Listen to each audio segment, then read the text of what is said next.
ایک آدمی پڑھ رہا اعوذ باللہ من الشیطان الرجیم بسم اللہ الرحمن الرحیم الحمد للہ رب العالمین الرحمن الرحیم مالک یوم الدین، یہ ثواب مل رہا ہے۔ اور ایک آدمی پڑھا الحمدللہ رب العالمین الرحمن الرحیم مالک یوم الدین، ثواب نہیں ملے گا، اسے گناہ ملے گا۔ کیوں؟ کیونکہ اس نے قرآن کریم کو ویسا نہیں پڑھا جیسا کہ قرآن کریم ہے۔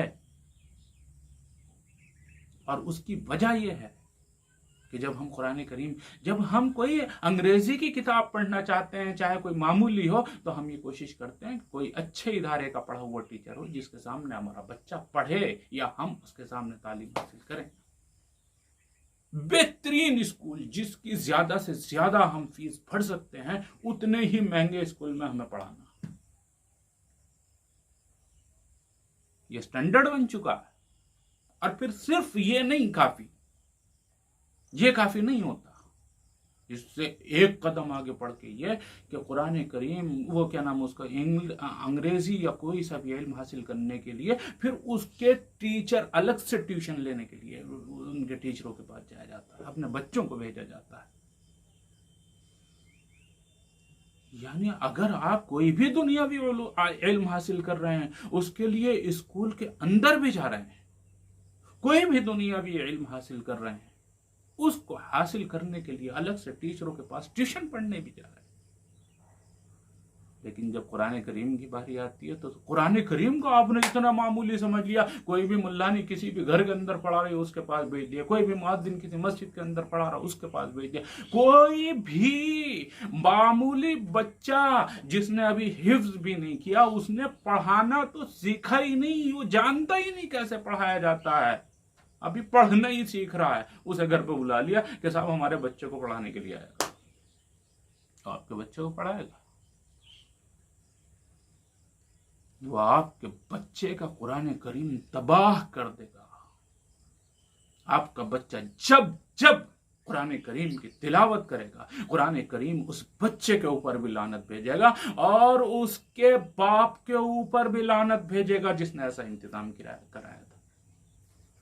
آپ یہ نہ سمجھیں کہ غلط قرآن کریم پڑھانے والے اس معاملے میں بچ جائیں گے، نہیں، ان کی بھی پکڑ ہوگی۔ لیکن ہمارا بھی تو مسئلہ ہے، ہم نے قرآن کریم کو اتنا ہلکا لیا کیوں؟ اللہ تبارک و تعالیٰ یہ بھی تو سوال کرے گا، تو نے دنیاوی علم کو اتنی قدر دی، اتنی منزلت دی کہ اس کے لیے الگ سے اداروں کے اندر بھیجا، بہترین زبردست فیس ادا کی ہے، ہزاروں ہزار کی تعداد میں، ہزاروں ہزار کی مقدار میں فیس ادا کرتا ہے۔ لیکن جب قرآن کریم کی باری آئی تو 100-200 روپے دے کر کسی حافظ جی کو، بچے کو جسے خود پڑھنا نہیں آتا، اسے بلا لیا کہ جی تم پڑھایا کرو، اور پھر تعریفیں مار رہے ہیں کہ ہمارے بچے کو پڑھانے کے لیے تو گھر قاری صاحب آتے ہیں، پھر قاری صاحب آتے ہیں، قاری صاحب نہیں آتے۔ میں نے تو کسی عالم کو جو اچھا پڑھانا جانتا ہو، جس نے باقاعدہ پڑھنا سیکھو، آج تک کسی کے گھر پڑھانے جاتے ہوئے نہیں دیکھا۔ جسے خود نہیں پڑھنا آتا وہ الگ بات ہے، جاتے ہیں، جو پڑھنا سیکھ رہے ہیں وہ الگ بات ہے، جاتے ہیں۔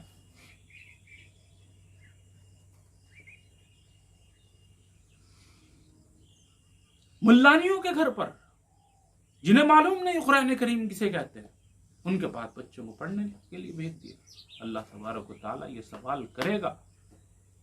اور یاد رکھیں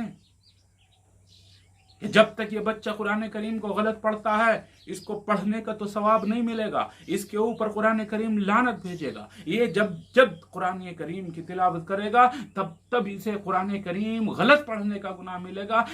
جب یہ نماز کے لیے اللہ اکبر کہہ کر نیت باندھے گا، اس کی وہ نماز قبول نہیں ہوگی، ادا ہی نہیں ہوگی۔ قبولیت کی تو بات الگ ہے، ادا ہونے کے لیے شرط یہ ہے کہ نماز میں قرآن صحیح پڑھے، آج کی دعوت میری آپ کے لیے یہ ہے کہ قرآن کریم کی صحیح تلاوت کی کوشش کریں، اور کوشش یہ کریں کہ اپنے بچوں کو یا تو اچھے اداروں کے اندر بھیجیں یا اچھے قراء سے پڑھوائیں، چاہے جو انتظام کرائیں، مگر قرآن کریم کی تعلیم کو ایسے ہی ہلکے میں نہ لیں، صحیح کر کے تعلیم دلائیں، مضبوط تعلیم دلائیں، اچھی ادائیگی کے ساتھ تعلیم دلائیں۔ اور اس کا طریقہ کار یہ ہے کہ اگر آپ نے کسی اچھے قاری صاحب کا انتظام کر لیا، آپ کو مل گئے، تو کسی دوسرے کے سامنے ذرا چیک کرا لیں کہ یہ قرآن کریم صحیح پڑھ رہا ہے یا نہیں، 2-4 آدمیوں کے سامنے، 2-4 علماء کے سامنے پیش کر دیں، تاکہ آپ کو معلوم ہو جائے کہ واقعی صحیح پڑھ رہا ہے یا نہیں۔ اگر انہوں نے بھی خیانت سے کام لیا، اس غلط قرآن کریم کو صحیح بتا دیا، تو پھر بوال ان کے سر ہوگا، آپ کے سر تو نہیں رہے گا کم از کم۔ اور اول تو کوشش یہ کیا کریں کہ جو ادارے مدارس کھلے ہوئے ہیں، ان مدرسوں کے اندر اپنے بچوں کو پڑھنے کے لیے بھیجیں۔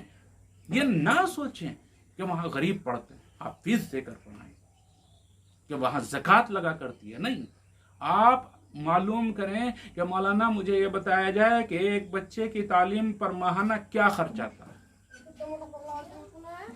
اس تعلیم کو، اس خرچ کو آپ ہر مہینہ ادا کیا کریں، تو آپ کے بچے کے اوپر زکوٰۃ نہیں لگے گی، آپ تو اپنے بچے کا خرچ خود اٹھا رہے ہیں۔ یہ طریقہ اختیار کریں، وما علینا الا البلاغ۔